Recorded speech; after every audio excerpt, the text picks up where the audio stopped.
Brown and black children are dying with HIV in high numbers between the ages of 13 and 19. The people that look like you and me. And we need to make a change.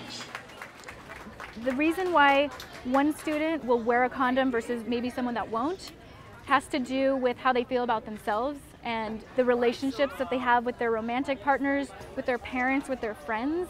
That's going to affect the decisions that they make regarding their sexual health. Sometimes in a classroom, there can be a sort of a quieting effect if you feel like you have a question and you're not sure how the other kids around you are going to take it, or you want certain information and they're wondering how you'll be perceived if you ask for that. What makes CORE unique is that it's not just a health fair. That's a big part of it. We had over 30 booths, but we incorporate music, dance, spoken word, artistic expression into the conversation. So we're trying to change the conversations we're having around sexual health. Yo, Miss Anderson, when I grow up, I want to be gay because I like rainbows.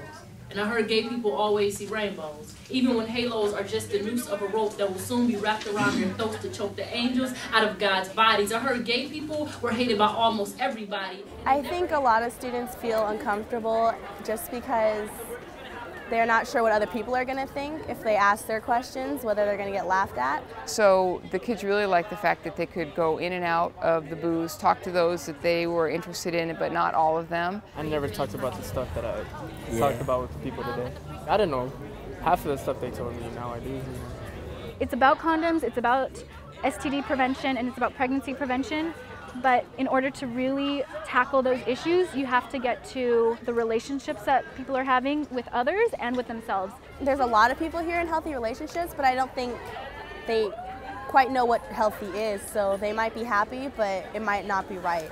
They think that falling in love is like, oh, it's something I want it, but once they're in the relationship, if it's being abusive, they don't want to let go of that person, and they're either scared to talk to someone, they don't know how to solve the problem. Or sometimes people get deeper into their relationships, and sometimes they feel like they can't say no to their partner. The message was more positive about this is what healthy sexuality is, this is what ways that you can protect yourself and have healthy relationships without being really punitive and judgmental.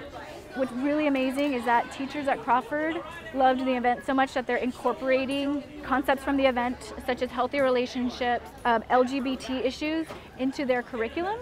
So it's wonderful to see our event being incorporated year-long to the students.